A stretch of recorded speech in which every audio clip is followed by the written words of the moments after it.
And Matt, the other semi-final, South Africa England. Who would have thought it? England in the quarter semi-final, Matt. 6 months ago, you had them fully down and out, and rightly so, I suppose, from the performances. But we talk about the South African team, Rassie Erasmus and Jack Nienaber picking only the second time, the same 23. Hard to believe that.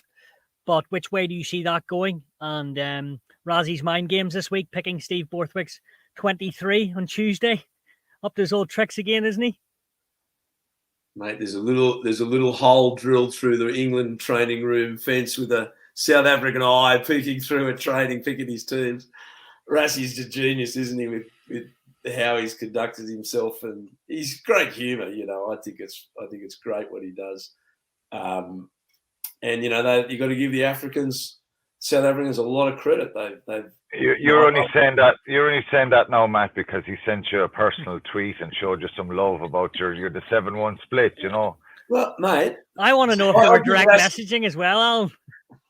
I give Rassie credit. He's gone back to 5-3, and I told him he should. And he's done it for 2 weeks, and they've won both games.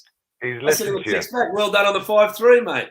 So are you taking credit, Matt, or what's going on here? Absolutely. Rassie's and their tactics. And look, I'm not a fan of the crossfield kick. I'm not a fan of it. I think they've got so much more talent. As I said, 3 tries, 3 passes. So it's not something I admire it. Let me put it. I admire it. The intensity that they're playing with is incredible. I think there is a question: how many times can you go to the well till you get a dip in performance? And they are vulnerable. If they were playing a better opponent than England, I think they would be vulnerable. But England have struggled in every match, pretty much every single match. But again, because of the draw, and their side of the pool has been significantly weaker than South Africa, Ireland, New Zealand, and France's side of the pool, they had a pretty good path to a semi. We could all see that side of the pool. You could put in a couple of wins. You got a pretty straightforward path to a semi. Now the rubber hits the road. On every metric, England are going to lose this game on every single metric. Even just on entertainment value, South Africa are far more entertaining than England. Wow, that's telling you something. England's attack has just been diabolical in this World Cup, but they've made a semi-final. So they'll say, the English people say, what do they care? And they've got a shot. Of course, they've got a shot. The semi-finals, the history of our World Cup semi-finals is they throw up great games, and three of the greatest games I've ever seen, apart from last weekend, were semi-finals. France versus Australia 87, New Zealand versus France 99, and England versus New Zealand 19 semi-finals are the three greatest games I've witnessed up to last weekend. They have another thing in common, that the underdog wins in those three games. Now, the gap between South Africa and England, the only time it's been that big was France versus a Jonah Lomo-driven New Zealand in 1999 at Twickenham. And New Zealand put on 3 tries in the first half. It's game over, all over Red Rover. Let's go home.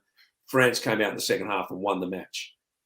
The question is, do this England side have the firepower to do that to South Africa? You just can't see it in any way. It is a replay of the last final of the 2019 World Cup final.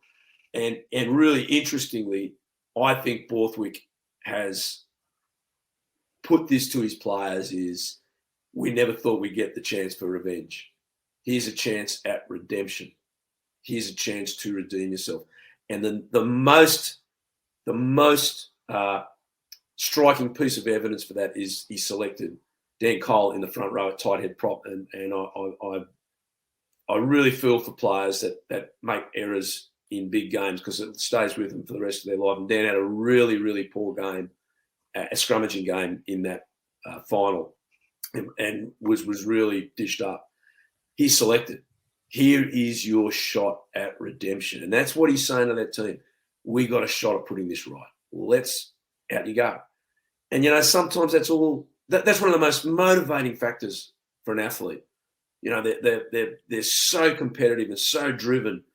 and that the loser World Cup final would burn and burns and burns. And you do carry it. Just learn to live with it. You carry it for the rest of your life. You just learn to live with it. Here's your shot to get it back. Now, is that enough motivation? You've got to say if you've got any money, it's a New Zealand-South Africa final next week. But the semi-finals have proved in the past, you cannot always say that. You cannot always say that. So it'll be interesting.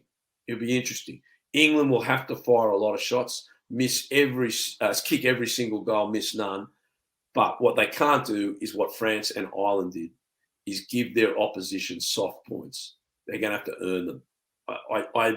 I can't see it happening. I can't see anything but New Zealand and South Africa. But the semi-finals of World Cups has taught me to respect the semi-final process, that it is possible.